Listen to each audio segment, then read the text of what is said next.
embarazados y cada ciertos meses estamos viendo el milagro de la vida entre nosotros y es impresionante ver el milagro de la vida. El fruto de un parto es un verdadero regalo del cielo.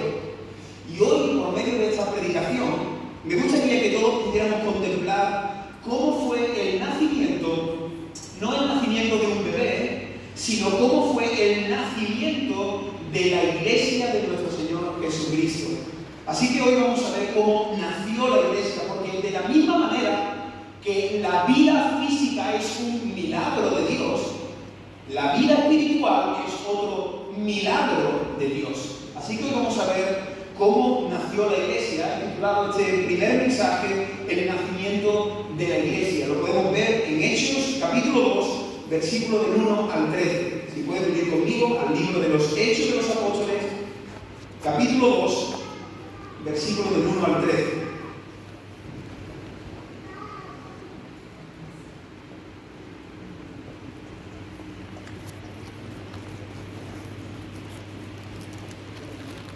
El nacimiento de la iglesia. Hechos, capítulo 2, versículo del 1 al 13.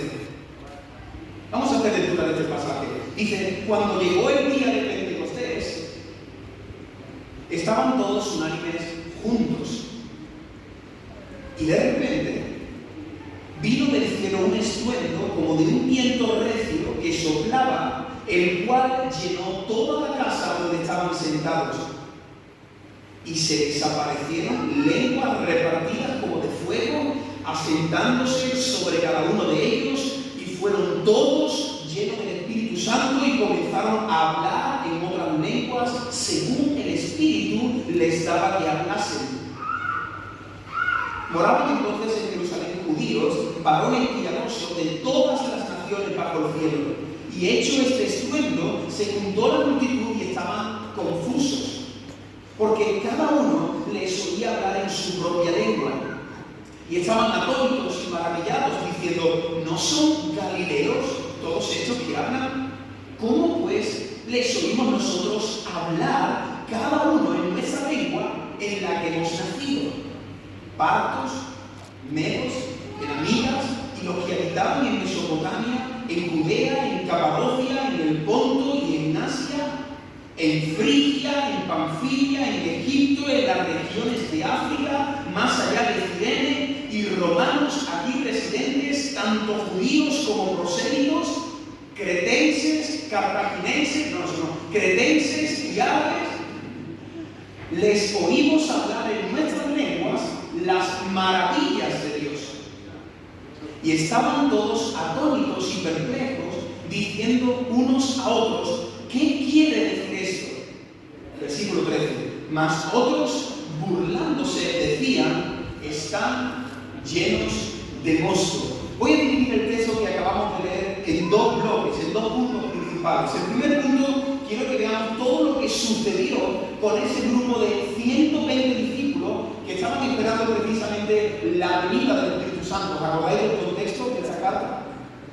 Jesús ha terminado su ministerio terrenal. Él ha estado durante 3 años enseñando, predicando, respaldando el mensaje del Evangelio con señales, con prodigios, con milagros. Él se ha dado a conocer como el unigénito Hijo de Dios, como el Señor y Salvador del mundo, y los hombres crucificaron al Hijo de Dios. Pero al tercer día, Él venció al diablo, venció al pecado, venció a la muerte, triunfó en el madero, y al tercer día resucitó. La piedra fue removida, y nosotros tenemos vida eterna gracias a lo que Cristo hizo. Él estuvo durante 40 días con sus discípulos enseñándoles acerca del reino de Dios. Ese fue el último gran tema que Jesús enseñó antes de ascender a los cielos.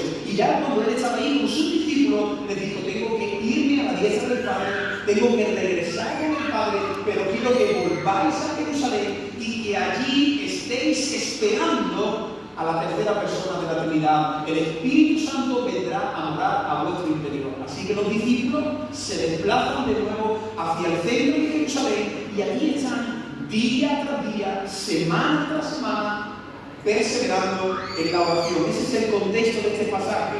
120 discípulos, entre hombres y mujeres, en un salón, en una sala de una casa, los discípulos orando, esperando que algo sucediera. Así que el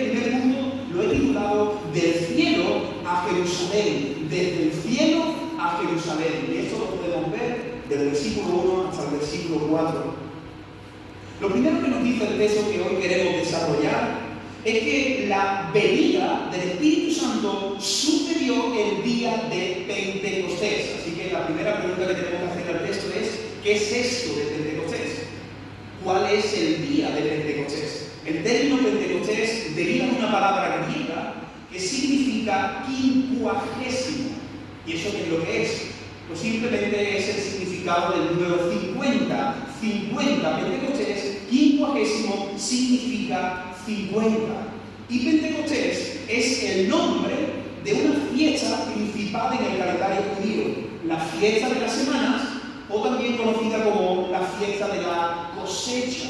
Pentecostés, 50 días después de finalizar la fiesta de la Pascua. Cuando terminaba la fiesta de la Pascua, pasaban 50 días y comenzaba la fiesta de las semanas, o conocida también como la fiesta de la cosecha.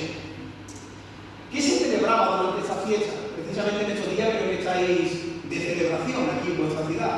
Es la única ciudad que conozco que celebra una derrota, así que creo que sois las personas más humildes del planeta Tierra. Yo me enfado con mi hijo cuando él me gana el parchís, así que imagínate, yo no podría estar aquí celebrando que nos derrotaron, pero vosotros sí, porque sois personas humildes, sois personas consagradas a Dios y salís a celebrar vuestra propia derrota. Pues igual que vosotros celebráis eso, los judíos celebraban el fruto de las primeras cosechas y también recordaban el momento en el que Dios entregó la ley a Israel después de salir de la cautividad de Egipto. Hoy día, esta fiesta es una fiesta nacional muy importante para los judíos. Así que ellos estaban ahí recordando cuando Dios les entregó la ley a Israel antes de salir en ese tiempo de peregrinaje, pero ellos también celebraban el primer fruto de la cosecha, la bondad, la misericordia, el amor de Dios para con su pueblo. Era una fiesta importante y miles de personas se reunían en la ciudad de Jerusalén. Así que los discípulos del aposento alto estaban allí orando, y nos dice el texto que estaban orando diariamente, esperando que el Espíritu Santo, que era desconocido para muchos de ellos, descendiera del cielo a la tierra, descendiera del cielo a sus corazones. Y a mí me encantan dos palabras que aparecen en la Biblia, si la quieres subrayar o las puedes rodear. Dice que esto sucedió de repente. De repente. Y de repente, precisamente en la mañana que daba inicio a la fiesta de Pentecostés, algo sobrenatural, algo misterioso, algo milagroso sucedió. ¿Puedes trasladarte conmigo? ¿Puedes meterte allí en esa sala? 120 discípulos, hombres y mujeres que quieren seguir a Cristo, que aman a Jesús, que han recibido un mandamiento de su Maestro. Tenéis que estar juntos, tenéis que esperar, tenéis que clamar en Jerusalén, porque del cielo os va a visitar la tercera persona de la Trinidad. Así que el pueblo está celebrando una fiesta, pero hay un grupo de hombres que están esperando algo del cielo. Qué curioso. Hoy viernes hay mucha gente celebrando muchas cosas, pero nosotros estamos aquí esperando que el Señor dé algo del cielo a nuestros corazones. Aquí estamos un grupo de hombres y de mujeres esperando que Él venga a visitarnos a través de su palabra, a través de su Espíritu. Eran las 9 de la mañana cuando vino del cielo un estruendo como el de un viento recio, y dice Lucas, el autor de esta carta, que llenó toda la casa donde estaban todos reunidos. Así que allí un grupo de discípulos de repente experimentaron algo increíble, algo sobrenatural, algo milagroso, algo misterioso. Se nos dice que primero sintieron un viento.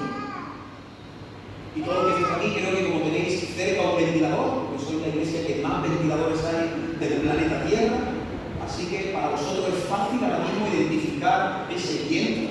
Quizás no es un viento espiritual, pero es un viento físico. Pero ellos estaban juntos orando y de repente sintieron un viento que no era de un ventilador, era un viento que venía del cielo. Así que dice que experimentaron, sintieron un viento, y al instante todos tenían unas lenguas de fuego posándose sobre sus cabezas. Permíteme que explique esos tres elementos que aparecen aquí. Se nos habla de viento, se nos habla de fuego y se nos habla de una forma, no era una lengua, era una forma, al igual que el Espíritu Santo no era una paloma, sino que tenía un símbolo, parecía una paloma, el viento, el fuego y la forma de la lengua. El viento en el original es ruaj, neuma. Y cuando la Biblia habla de viento, apunta, señala al Espíritu Santo. ¿Os acordáis esa conversación tan interesante y profunda de Jesús con Nicodemo? Nicodemo, para nacer de nuevo, no tienes que bautizarte, comprarte una túnica y ser miembro de la iglesia. Nicodemo, esto no va por ahí. Nicodemo, para nacer de nuevo no tienes que estar haciendo cosas. Nicodemo, para nacer de nuevo, tú necesitas la obra misteriosa y profunda y soberana del Espíritu Santo. ¿Qué tengo que hacer? No, tú no tienes que hacer nada, lo que tiene que hacer el Espíritu. El Espíritu es soberano, la salvación es del Señor. Tenemos que orar, tenemos que clamar para que Dios sople, para que su Espíritu sople sobre los corazones. Así que ahí está representado el Espíritu Santo, el viento. No oyes su sonido, no lo ves, pero Él va donde quiere, Él se mueve, Él es libre, Él es soberano. Así que el viento hace referencia a la obra misteriosa y soberana que realiza la persona del Espíritu Santo en el interior de las personas. El siguiente elemento son las lenguas. Las lenguas. Y como veremos dentro de unos minutos, vamos a ver que este símbolo apunta al hecho de ser testigos, de compartir un mensaje. La lengua se asocia con palabras, con un mensaje, con un grupo de hombres y mujeres que van a ser testigos y van a compartir un mensaje. Tenemos el viento del Espíritu Santo, tenemos esa expresión de las lenguas, un mensaje para el mundo, y tenemos por último el elemento del fuego, que siempre se representa la santidad, la pureza. ¿Te acuerdas ese momento donde Dios llamó desde una zarza que no se consumía y Moisés dijo: me voy a acercar para ver qué es lo que sucede? Ese profeta Isaías con el carbón encendido, así que el fuego simboliza, representa la pureza, la santidad de Dios. En aquel momento Dios estaba mostrando, uniendo diferentes elementos que los podemos ver en el Antiguo Testamento: el viento, la lengua, el fuego. El día que los judíos celebraban la cosecha de los primeros frutos, mira qué interesante, todas las personas estaban celebrando el fruto de la primera cosecha, pues ese mismo día el Señor envió el mejor fruto que había en el cielo, que era el fruto del Espíritu Santo. Dios introdujo a la persona del Espíritu Santo en el corazón de estos hombres y de estas mujeres. Solo cuando el Espíritu Santo viene a nuestros corazones, el Espíritu Santo puede cambiar el corazón de piedra por un corazón de carne. El Espíritu Santo cambia el corazón duro que todos traemos desde el vientre de nuestras madres por un corazón tierno. El Espíritu Santo hace la obra en nuestro corazón que es inservible para que nuestro corazón sea un buen terreno donde caiga la palabra y produzca fruto en abundancia. Toda esa obra en el interior del corazón solo lo puede hacer el Espíritu Santo, donde no llega la psicología, donde no llega un pastor, donde no llega ningún ser humano. El Espíritu Santo introduce su poder, su persona en nuestro interior y cambia nuestro corazón. Yo quitaré vuestro corazón de piedra, pondré un corazón de carne. Y cuando el Espíritu Santo está, cuando Él habita en nuestro interior, entonces mostramos el fruto del Espíritu Santo. Así que en Pentecostés todo el mundo estaba celebrando un fruto físico, pero de repente la iglesia empieza a celebrar un fruto espiritual. A partir de ese momento, la ley y los mandamientos de Dios ya no estarían escritos sobre la piedra, la madera o el papiro. El Espíritu Santo iba a meter en el interior los mandamientos y la voluntad de Dios. Ya no lo vas a tener ahí externamente, ya no te lo vas a tener que poner aquí en la frente. Yo voy a meter mi ley, mi voluntad, la voy a meter en tu pecho. El Espíritu Santo nos capacita para obedecer esos mandamientos. Sin el Espíritu Santo Así que el Espíritu Santo introduce los mandamientos de Dios en nuestro corazón. El Espíritu Santo nos capacita para obedecer. Y lo tercero, el Espíritu Santo cambia nuestros afectos para que aborrezcamos lo que antes amábamos y amemos lo que antes aborrecíamos. Esa obra poderosa que hace el Espíritu Santo. Ahora, lo que sucedió en aquella casa no fue solo una experiencia externa, viento, fuego, una lengua. Lo que sucedió el día de Pentecostés, hermano y hermana que estás aquí, fue una experiencia interna. Lo voy a volver a repetir. Lo que sucedió en Pentecostés no fue solamente una experiencia externa. Quiero decir esto porque dentro de unos minutos veremos que muchos cristianos buscan un Pentecostés externo, que sucedan cosas externas. Y hacemos locuras para que sucedan cosas externas. Y yo he estado en muchos sitios, al igual que muchos de los que estáis aquí, que hay mucho ruido y pocas nueces. Hay muchas cosas externas, pero luego cuando salgo de este local sigo siendo un mal marido, no sigo amando a mi mujer como Cristo en la iglesia, no tengo paciencia, no tengo amor por mis hijos, no tengo dominio propio. ¿Para qué quiero yo cosas externas si no tengo el fruto en mi pecho? Así que Pentecostés no es un momento externo. Sí, sucedieron cosas externas, pero lo más importante de Pentecostés es lo que sucedió en el corazón. Y nosotros tenemos que buscar ese verdadero Pentecostés. Señor, que pase algo aquí, que pase algo aquí, Señor. He puesto esta frase: no busques experimentar un Pentecostés externo. Clama, busca a Dios para experimentar un Pentecostés interno. Amén.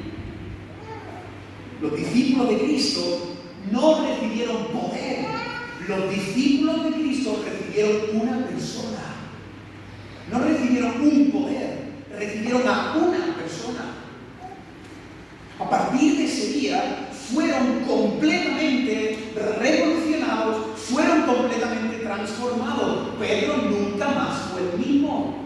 Ninguno de sus discípulos, ninguna de las mujeres que servían a Jesús. Esas personas salieron revolucionadas de aquella casa. Hermano y hermana, digo esto con mucho respeto para los que estáis aquí, para los que quizás luego puedan escuchar esta predicación, pero me entristece ver cómo hay muchas personas que utilizan este texto, sacan este pasaje de su contexto y llevan a los creyentes a buscar sensaciones, emociones. Yo he sido partícipe, yo he estado en actividades y en eventos donde las personas dicen que venga un Pentecostés y para eso entonces apagamos las luces, compramos una máquina de humo, hacemos un montón de cosas, quitamos la silla, salgamos al frente, gritemos, tirémonos por el suelo y entonces podremos salir de aquí diciendo que verdaderamente hemos tenido un Pentecostés.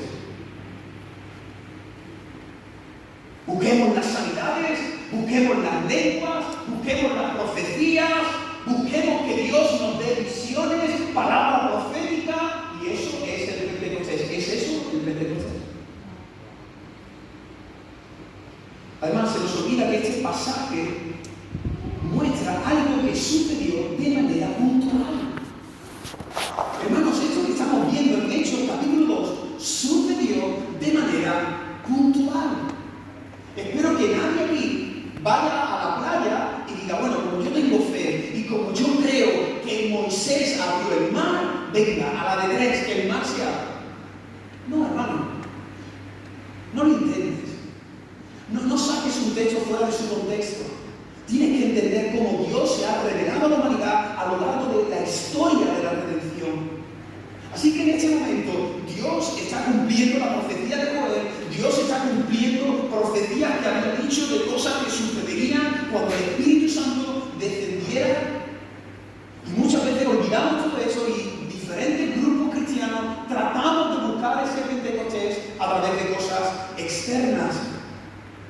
Estos momentos son los que dieron inicio al nacimiento de la iglesia. Este pasaje no enseña que tú y yo tengamos que estar buscando experiencias externas. No debemos hacer algo concreto para experimentar un Pentecostés. Me encanta el pasaje porque mira, dice el texto. Los discípulos estaban orando.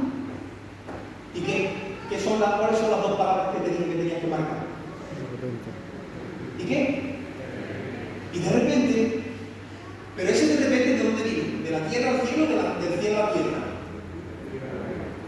Hermanos, me encanta. Muchas veces le digo al Señor, Señor, quiero tus de repente. Quiero algo que es auténtico, algo que es tuyo. A veces hemos tenido de repente una conversación con un hermano. A veces hemos tenido de repente el Señor nos ha visitado de una manera muy especial, conduciendo, hablando del Señor. ¿Nos ha pasado? A veces hemos tenido de repente simplemente en el silencio, escudriñando la palabra. De repente el Señor te muestra una perla en tu devocional. Porque, hermano, Dios no es una máquina, Dios no es on-off. A Dios no lo podemos manipular. A Dios no le podemos decir a la voz de ya. A Dios no le podemos decir, Señor, después de la predicación vamos a cantar y queremos que en ese tiempo tú te muevas. Dios es Dios. Dios es Dios. Él se mueve libre, Él es como el viento. Tenemos que esperar sus de repente. Tenemos que esperar cosas genuinas que vengan del cielo. ¿Qué estaban haciendo los discípulos? Orando y de repente. ¿Y cuántas veces hemos vivido eso, hermano? ¿Cuántas veces hemos vivido esos de repente del Señor que son preciosos, que son made in cielo, no made in apóstol? Es made in cielo, esto viene del cielo, tiene tu sabor, nos estás visitando de una manera muy especial y a veces quizás pues nos da por cantar, por celebrar, otras veces hay una presencia de Dios donde te encoges ahí porque tienes un temor santo, reverente. No sé, el Señor se puede mover de muchas maneras. Pero tú y yo no tenemos que buscar las señales del cielo. La Biblia dice, y estas señales seguirán a los que creen en mi nombre. Hay cosas que sucedieron aquel día que tienen un propósito específico en los planes eternos de Dios. Así que quiero deciros que Pentecostés no es para nosotros, pero Pentecostés sí es para nosotros. Uy, Moisés, te estás contradiciendo, no, escucha. Pentecostés no es para nosotros, pero Pentecostés sí es para nosotros. Hemos visto que algunas cosas que sucedieron, la lengua de fuego, todo eso es algo puntual que el Señor hizo en aquel momento. Espero que nadie aquí hoy se mire al espejo para ver si tiene una lengua de fuego. Espero que nadie aquí luego se ponga a clamar, no, Señor, una lengua de fuego, quiero parecerme un Pokémon. Espero que no. Pentecostés fue algo puntual que sucedió en aquel momento, pero detrás de Pentecostés también hay algo que es para ti, para mí. Porque dice el versículo 4, y fueron todos llenos del Espíritu Santo. Y sin embargo, el apóstol Pablo dice, ser llenos del Espíritu Santo. Así que no quiero perderos a nadie. Lo que quiero que entienda es que la venida del Espíritu Santo sobre nuestras vidas le corresponde a Dios. El Espíritu Santo es libre y el Dios soberano hace que entre en nuestro corazón. Pero una vez que yo ya tengo al Espíritu Santo en mi pecho, ahora yo soy responsable de buscar ser lleno todos los días. Así que ahora sí, yo puedo vivir un Pentecostés delante de Dios. Yo puedo vivir dando fruto para la gloria de Dios. Yo puedo vivir lleno del Espíritu Santo. Porque Él en su soberanía ha visitado mi corazón y ahora tengo el fruto, ahora tengo el Espíritu Santo. Ahora yo soy responsable, como dice Efesios 5, ser llenos del Espíritu Santo. Hermano y hermana, hay mucho más de Dios para tu vida. Hay más de Dios.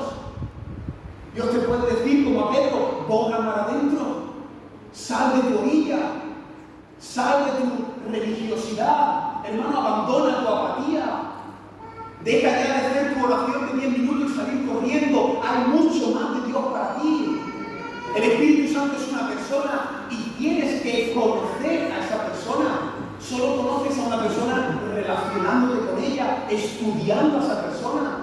Hay mucho más en la Biblia, hermano, hay mucho más. Esto es un océano impresionante. Simplemente hemos metido la cabeza con una gafa de luz y hemos visto nada. Hay mucho más de Dios para nosotros en su palabra. Tú y yo tenemos que anhelar todo aquello que viene del Señor. Que el Señor sane, que el Señor restaure, que el Señor transforme y revolucione nuestros corazones por medio de la persona del Espíritu Santo. Así que un verdadero Pentecostés consiste en una vida rendida, una vida controlada por el Espíritu Santo. Eso es una vida de Pentecostés. Alguien que ha sido visitado por el Espíritu Santo y que está lleno del Espíritu Santo. Pentecostés no consiste en experiencias externas, consiste en frutos reales. El creyente que vive en un Pentecostés es alguien que vive como Cristo, que habla de Cristo, que extiende el reino de Dios aquí en la tierra. Para mí eso es ser pentecostal. Vivir como Cristo, hablar de Cristo, extender el reino de Dios, el fruto del Espíritu Santo, la llenura del Espíritu Santo manifestándose de una manera sobrenatural. Así que lo que sucedió el día de Pentecostés no solo fue el nacimiento de la iglesia, sino que también en Pentecostés estaba pasando algo impresionante. Dios estaba entregando a la humanidad al único que puede convencernos de pecado. Dios estaba visitando a la humanidad y estaba regalando a la humanidad a la persona del Espíritu Santo, el único que puede transformar nuestro corazón. El Espíritu Santo es el único que puede quitarte la venda, dice el Dios de este siglo, a cegar el entendimiento para que no podamos ver la belleza que hay en la gloria del Evangelio que es en Cristo. Así que el Espíritu Santo nos quita las vendas para que tú y yo podamos ver la belleza de Jesús y nuestro corazón corra tras Él. Eso lo hace el Espíritu Santo. Y eso es lo que estaba sucediendo allí en Pentecostés. El Espíritu Santo ha venido para reconciliarnos con el Dios tres veces santo. Tú y yo éramos enemigos de Dios. Hasta aquí hemos visto lo que sucedió, lo que significa Pentecostés, pero aquel día Dios estaba mostrando también cuál es la única solución para la humanidad. ¿Os habéis dado cuenta de las personas que se encontraban presentes en Jerusalén? Lucas, que sabéis que es un autor que escribe con mucha precisión, nos da muchos detalles. Lucas nos dice que en Jerusalén había 15 nacionalidades. Judíos que fueron dispersados por el mundo después de la cautividad de Babilonia. Y entonces Lucas dice entre esos 15 que se encontraban partos, medos, elamitas, cretenses, árabes. Mira de nuevo conmigo el versículo 5, 6 y 7, por favor. Vivían en Jerusalén judíos provenientes de todas las naciones existentes bajo el cielo. Al oír este estruendo, se juntó la multitud. ¿Y cómo estaban? Estaban confusos porque cada uno les oía hablar ¿en qué?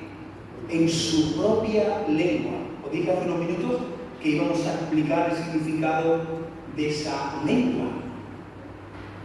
Todas estas personas de repente empezaron a oír el alboroto, gente exaltando el nombre de Cristo, predicando, gente orando, y de repente las personas al escuchar ese jaleo, ese alboroto de esas 120 personas, toda la multitud se agolpó alrededor de aquella casa.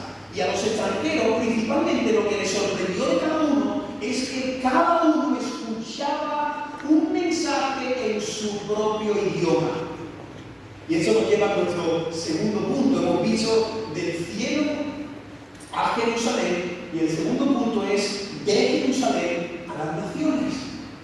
Del cielo descendió el Espíritu Santo a Jerusalén, y de Jerusalén Dios envió a su iglesia a las naciones. Esto lo podemos ver del versículo 5 hasta el versículo 13. Contempla conmigo una vez más esta escena. Miles y miles de personas de diferentes naciones estaban separadas por una barrera que era la barrera del idioma. Allí en Jerusalén había muchas personas, pero entre ellos muchos no se podían comunicar porque no conocían el idioma de su compañero. ¿Ves la conexión que tiene este texto con otro acontecimiento de la Biblia? ¿Te suena este pasaje, algún pasaje de la Biblia? ¿A qué te recuerda esto? A Babel, a Babel. ¿Te recuerda esto a Babel? Este momento está conectado con lo que sucedió, apunta ahí, con lo que sucedió en Génesis capítulo 11. Cuando los seres humanos intentaron edificar la torre de Babel. ¿Qué se ve en Babel? En Babel lo que contemplamos es el orgullo, la vanidad, la rebeldía. En definitiva, en Babel vemos la pecaminosidad de los seres humanos. Los hombres, al igual que sucedió en el huerto del Edén, desearon ser superiores a Dios. Quedaron entre ellos y dijeron: tenemos que hacer una torre que llegue hasta el cielo. Tenemos que hacernos un nombre, que hablen de nosotros. Tenemos que salir en la página 87 del libro de los récords. Y en esta ocasión hicieron la gran tontería de edificar una torre lo más alta posible. Ellos trataban de hacer una torre que llegase hasta el cielo. En Génesis del 11, capítulo 11, versículo del 1 al 9. Vamos a ver algunos de estos detalles de lo que sucedió allí en Babel. Dice Génesis capítulo 11, versículo 1. Tenía toda la tierra una sola lengua y unas mismas palabras.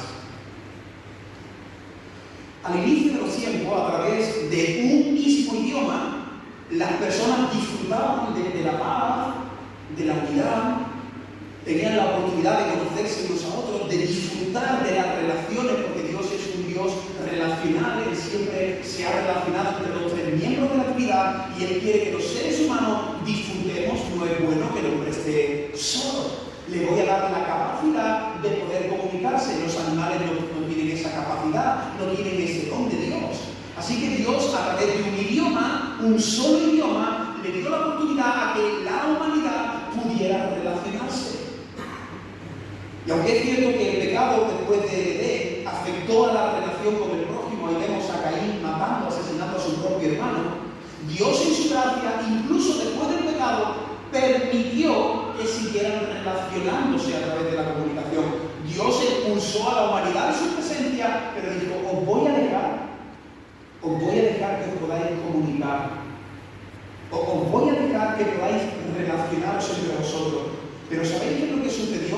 Versículo 3. Dice que entonces ellos se dijeron unos a otros, hablando, comunicándose, dijeron: hagamos ladrillo y cozámoslo con fuego.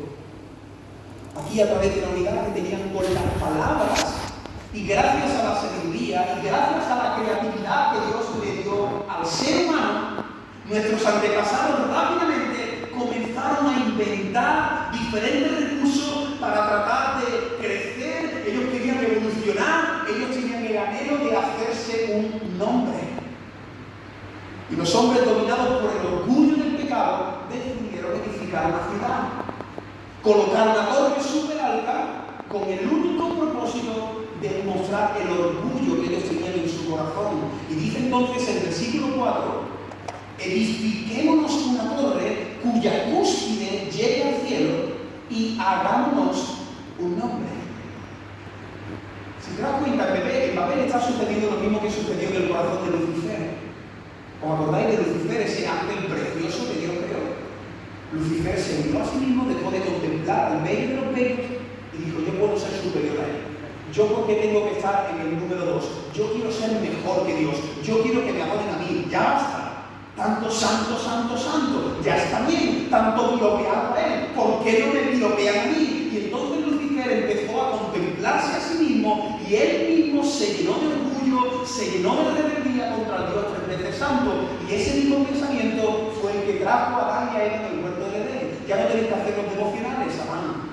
Ya tú puedes ser tu propio dueño, Señor, y el capitán de tu alma. Adán, rebélate contra Dios. ¿Por qué tienes que hacer lo que Él te diga?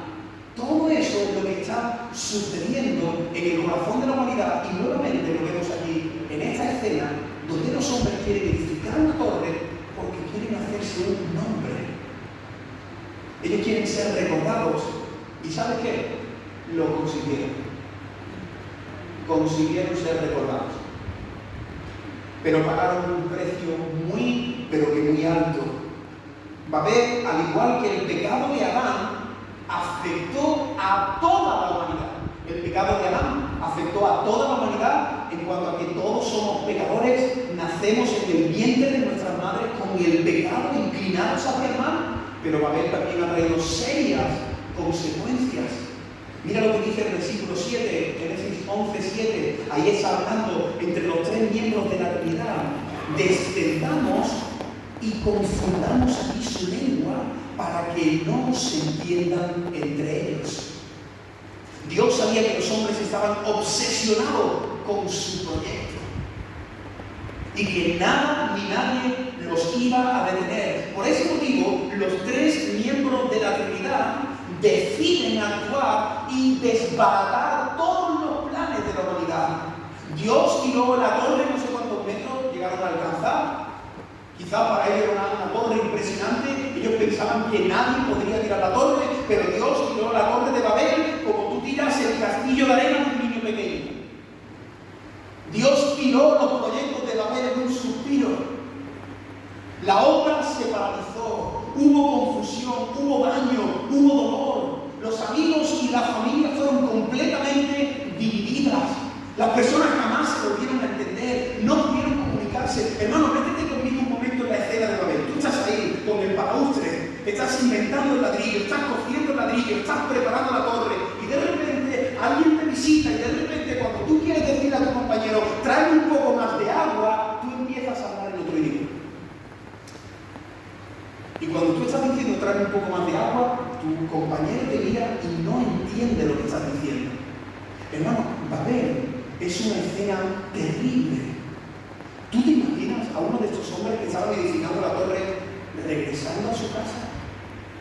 Y cuando entra por su casa, quiere abrazar a su mujer y cuando empieza a hablar con su mujer, ¿sabes qué? La mujer no puede entender a su marido.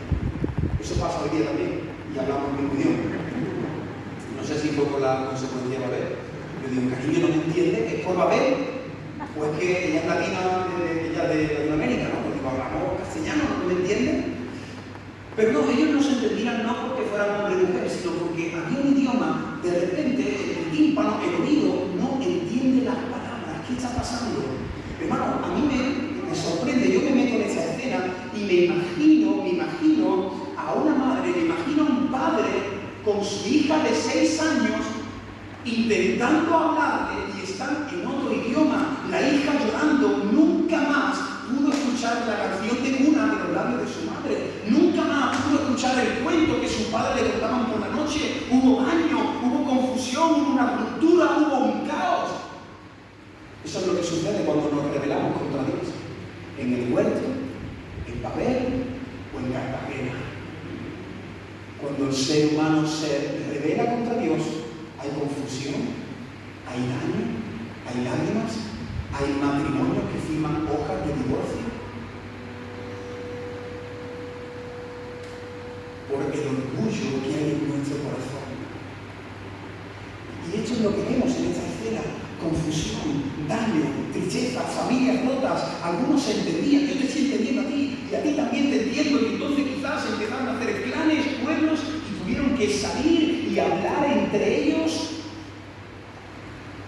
miles de lenguas, miles de idiomas.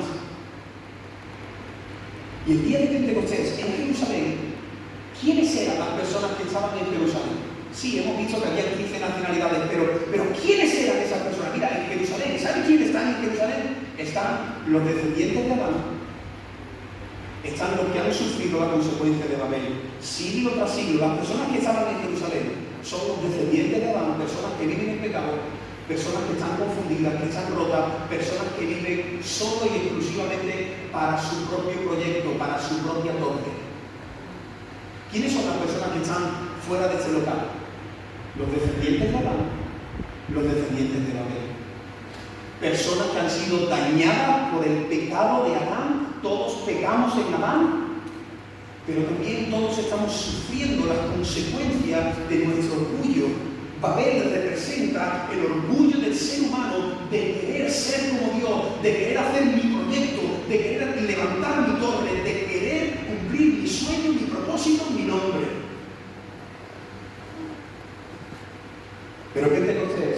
es la solución de Dios al problema y a la consecuencia de Edén y de Babel. Hermano, lo que está pasando allí en Jerusalén, Dios está conectando todo y la Biblia que la puedes conectar, ¿no? El gran panorama divino, todo lo puedes conectar, el Antiguo con el Nuevo Testamento, y vas viendo paralelismo, y vas viendo cómo cosas que sucedieron en el Antiguo Testamento se cumplen en el Nuevo. Y de repente, aquí en Pentecostés, de manera misteriosa, Dios confundió a todas las naciones en las lenguas, y de repente Dios viene y trae sanidad, trae salvación para todas las naciones. Dice el versículo 11 de Hechos, que todos los presentes oyeron cada uno en su lengua. ¿Qué oyeron cada uno en su lengua? Las maravillas de Dios.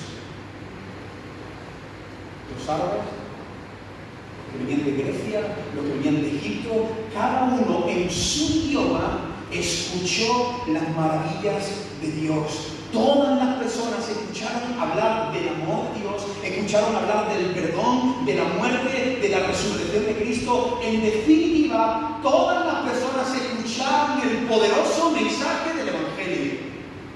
Allí en Pentecostés, todas las naciones que estaban representadas escucharon en su idioma las maravillas de Dios, que es el mensaje del Evangelio, que Cristo ha muerto por los pecadores.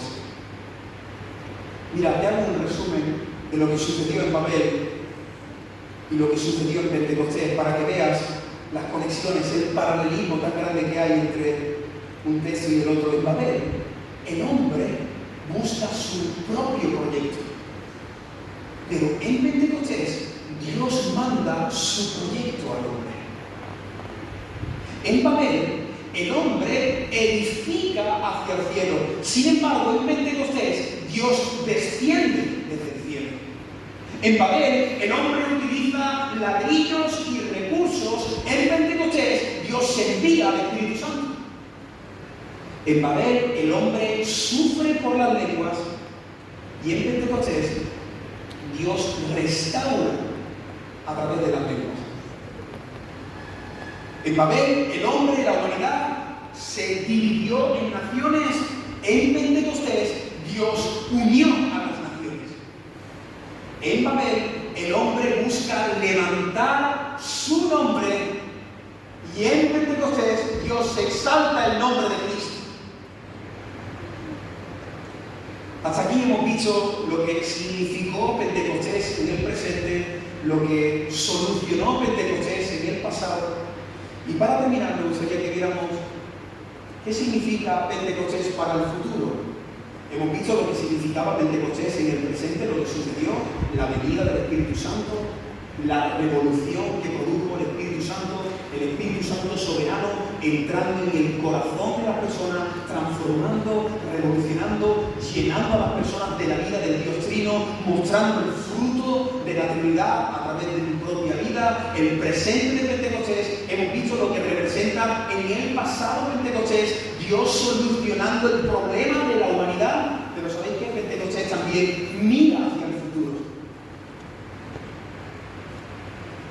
Pentecostés es un pequeño tráiler que nos muestra que la salvación del mundo sería entregada a todas las naciones. A mí me encanta el cine, cuando voy a ver una peli me gusta ver el tráiler, ¿no? Esos 2 minutos, 2 minutos y medio, 4 minutos, donde ves diferentes partes de la película y eso te capta tu atención, te atrae, tienes ganas, tienes el deseo de ver la película porque has visto un poco del tráiler. Pues Pentecostés es un poco del tráiler de lo que Dios está haciendo por medio del Evangelio. Porque el Evangelio es poder de Dios para salvación a todo aquel que cree. De tal manera amó Dios ¿a qué? Al mundo. De tal manera amó Dios al mundo. Y luego que Hechos los Apóstoles lo vamos a ver constantemente. Cómo la salvación se estaba viendo. Los judíos pensaban que la salvación era única y exclusivamente para el pueblo judío, pero Dios dice, no, yo he derramado mi gracia a todas las naciones. Aquí están todas las naciones, son pecadores, sí, merecen mi ira, merecen el infierno, pero yo he derramado el Espíritu Santo para restaurar su vida, para que formen parte de mi iglesia, para que formen parte de mi pueblo. Así que Pentecostés nos muestra el plan de Dios para este mundo. Cristo. Y Pentecostés nos muestra también cómo terminará la historia cuando Dios en los tiempos finales reúna a todo su pueblo elegido de toda tribu, de toda lengua, de toda raza. ¿Te acuerdas cómo termina Apocalipsis? Dice el apóstol Juan en Apocalipsis capítulo 7, versículos 9 y 10. Mira lo que vio Juan. Vi una gran multitud, la cual nadie podía contar, de todas las naciones, tribus, pueblos y lenguas, y clamaban a gran voz: la salvación pertenece a nuestro Dios que está sentado en el trono y al Cordero. Qué interesante, ¿te das cuenta? En Génesis la humanidad se rompió. En Pentecostés Dios está salvando a la humanidad a través del Espíritu Santo por medio del Evangelio de Cristo. Y al final de todo, en Apocalipsis, vemos una escena preciosa donde hay hombres y mujeres de toda nación, de toda tribu, de toda lengua, de toda raza, todos unidos bajo el nombre de Cristo. Y todo eso que nosotros anhelamos ver dentro de poco, cuando nuestro corazón deje de latir y pasemos una eternidad con el Señor, todo eso es un reflejo de la iglesia. Aquí, seguro que los que estamos aquí, hay diferentes nacionalidades, diferentes culturas, diferentes tribus, diferentes razas. Veo aquí diferentes tonos de piel. Y sabéis que estamos aquí reunidos por lo que Cristo ha hecho por nosotros. Somos su iglesia, somos su pueblo. Ese es el nacimiento de la iglesia. Dios salvando y teniendo misericordia de un mundo que está completamente roto, que se rompió en Adán, que se rompió en Babel, pero que fue restaurado en Pentecostés, cuando Dios derramó al Espíritu Santo sobre nuestros corazones. En este primer mensaje hemos visto cómo fue el nacimiento de la iglesia. Te resumo lo que hemos visto en esta predicación. Hemos visto que la vida espiritual comienza en el instante en el que Dios Padre envía del cielo al Espíritu Santo. No lo puedes fabricar, no lo puedes producir, tú no puedes hacer nada. Dios tiene que salvarte por medio del Espíritu Santo que viene a morar en tu interior. Y en ese momento se produce la regeneración, se produce el milagro del nuevo nacimiento. El Espíritu Santo viene y cambia mis afectos, introduce su palabra, introduce su ley, me hace amar la voluntad del Señor. A partir de ese instante, formas parte de la familia de Dios en la tierra, que es su iglesia. A partir de ese instante, es como el niño cuando sale del vientre, pues de la misma manera cuando tú recibes el Espíritu Santo, de repente naces espiritualmente y formas parte de la gran familia de Dios en la tierra. Hemos visto que nosotros, hermanos, no tenemos que buscar, no tenemos que esforzar nada para que el Espíritu Santo se mueva. No tenemos que hacer ninguna estrategia. No tenemos que hacer nada para que Dios se manifieste. Dios es Dios. Tenemos que simplemente, como veremos mañana, perseverar en la oración, perseverar en la doctrina, en la Santa Cena, perseverar en la comunión y esperar de repente de Dios, que Dios venga y haga su voluntad entre nosotros, que Él nos visite como quiera hacerlo. Pero sí somos responsables de ser llenos del Espíritu Santo. Eso te corresponde a ti. Tú y yo podemos vivir un Pentecostés diariamente. Hay más de Dios para tu vida. Yo quiero animarte a que te levantes, a que le digas al Señor: Señor, yo quiero más de ti. Quizás tengo que apagar la tele y tengo que encender la Biblia y tengo que acercarme a ti, tengo que buscar tu presencia, quizás tengo que ayunar, tengo que estudiar en profundidad. Señor, necesito más de ti. Quiero vivir un Pentecostés en mi vida. Quiero mostrar el fruto del Espíritu Santo, el fruto de la primera cosecha, tu fruto en mí. Quiero mostrarlo en mi vida. Y por último, hermano y amigo que estás aquí, el Evangelio es la solución. Si hay alguien aquí que es un descendiente de Adán, si hay alguien aquí que es un descendiente de la Torre de Babel, si hay alguien aquí que está muerto en sus delitos y pecados, yo quiero hablarte de las maravillas de Dios. Y las maravillas de Dios es que Cristo ocupó el lugar que a ti te correspondía en la cruz del Calvario. Las maravillas de Dios es que al que no conoció pecado, por ti lo hizo pecado, para que tú y yo fuésemos hechos justicia de Dios. Si estás aquí muerto en tus delitos y pecados, yo no puedo hacer nada, pero el Espíritu Santo sí. Y ojalá el Espíritu Santo sople sobre tu vida. Ojalá el Espíritu Santo, si hay alguien aquí entre nosotros, quizás no seas alguien que viene de la calle, eres alguien evangélico, pero no eres hijo de Dios. Llevas mucho tiempo entre cuatro paredes, pero no has nacido de nuevo. Ahí donde estás, clama, dile al Señor, Señor, sopla sobre estos huesos secos, sopla sobre mi corazón, abre mis ojos espirituales, pronuncia el nombre de Lázaro y Lázaro saldrá. Señor, te pido en el nombre de Jesús que tú salves este fin de semana. Si hay alguien aquí que no ha experimentado el Pentecostés en su vida, que el Espíritu Santo venga y que tú puedas ser un testigo y que puedas comunicar el glorioso mensaje del Evangelio. Si hay alguien aquí que está edificando su torre, si hay alguien aquí que está viviendo para Babel, mi proyecto, hoy hablaba con Josué, una conversación muy bonita, muy profunda. ¿Cuál es el sentido, el propósito de la vida? Hermano, ¿para qué estamos aquí? Hermano, no estamos aquí para terminar de pagar la hipoteca. No estamos aquí, jóvenes, para terminar de estudiar mi carrera y luego intentar colocarme y tener un puesto fijo. No estamos aquí para poder ahorrar y por fin poner en el salón el suelo de parquet.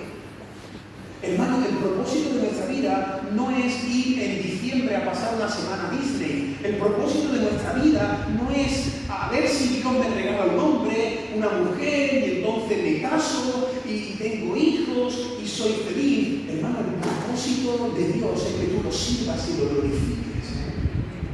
Ese es el propósito principal. Y ¿sabes qué, hermano? Mirad, cuando el Espíritu Santo descendió sobre esos 120 personas que estaban allí, ¿sabéis qué pasó? Que allí había 120 personas, pero no había 120 proyectos. A mí me gusta y trato de poner mi oído en Hechos capítulo 2 y trato de decir, ¿de qué hablaban esas 120 personas? ¿Cuál era el tema que salía de su labio? ¿Por qué oraban? En esa sala había 120 personas, pero no había 120 sueños. No sé cuántos somos aquí, quizás somos 100, no sé cuántos somos. Pero sabéis que cuando el Espíritu Santo nos une, nos afina. Y hay un solo tema, hay un solo proyecto. Y es el reino de Dios en Cristo. Cuando el Espíritu Santo visita nuestros corazones, hay un solo tema, hay un solo proyecto. Hay un solo mensaje. ¿Te has dado cuenta? La nación me dice que cada uno escuchaba. ¿Qué escucharon? ¿Diferentes mensajes? No. Un solo mensaje, un solo nombre, un solo evangelio. Y aquí quizás puede haber hermanos de diferentes denominaciones. Yo soy cesacionista, yo soy continuista, yo soy de MacArthur, yo soy de Michelin, yo soy de Cristo. Hermanos. Un solo Señor. Una sola fe. Un bautismo. Un solo tema, el Evangelio. Eso es lo que este mundo necesita.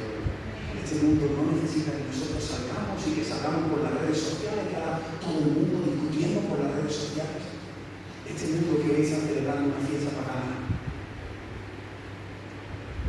Las personas que hoy se están emborrachando, las personas que están teniendo relaciones sexuales sin saber con quién las están teniendo, necesitan que 120 hombres y mujeres salgan de aquí llenos del Espíritu Santo y hablen de un solo tema y tengamos en nuestro corazón un solo proyecto: edificar el reino de Dios en la tierra. Que el nombre de Cristo sea predicado para que toda rodilla se doble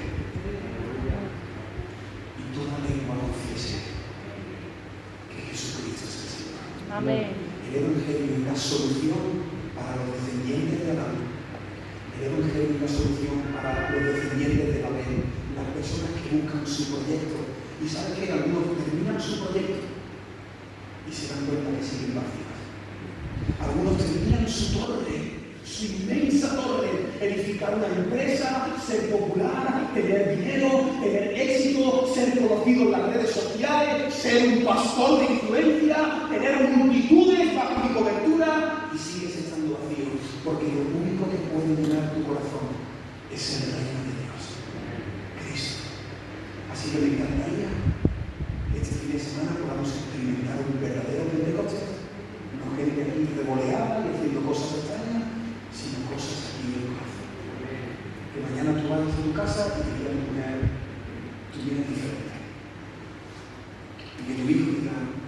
noto diferente, papá. Y que el lunes vayas a tu trabajo y tengas un tema y no sea el resultado del déficit. Que haya un tema en nuestros labios, que haya un mensaje que arda en nuestros corazones, que haya una pasión de un solo pueblo, porque el Señor va a venir, hermanos, por su iglesia. Él no se va a llevar, bueno, lleva primero los pentecostales, los llevo yo, porque no me he podido extranjera, los llevo, y luego voy a ir, y ahora voy a venir por lo que nos da la doctrina de la gracia, y luego voy a venir por lo de Filadelfia, a ver si llegan un poco el cielo. Bendito sea el Señor, que Cristo salvó un pueblo. Cristo en la cruz del Calvario murió por todos los que el Padre eligió desde antes de la fundación del mundo. Porque a nosotros no nos salva una doctrina, a nosotros nos salva una persona. Amén. Jesús de Nazaret. Y cualquier hombre y mujer que confiese y crea en su corazón que Jesucristo es el Señor, esa persona será salva. Amén. Y luego el Señor irá poco a poco revelándonos por medio de la palabra, santificándonos, uniéndonos, iremos aprendiendo, pero lo más importante es que en nuestro corazón haya un tema, haya un mensaje, haya un nombre. Y eso fue lo que sucedió aquí. Esas 120 personas solo vivían para el reino de Dios. Y a partir de Hechos capítulo 2, tú lo vas a ver claramente. Hombres y mujeres que solo querían predicar a Cristo, que solo querían predicar el Evangelio del Señor.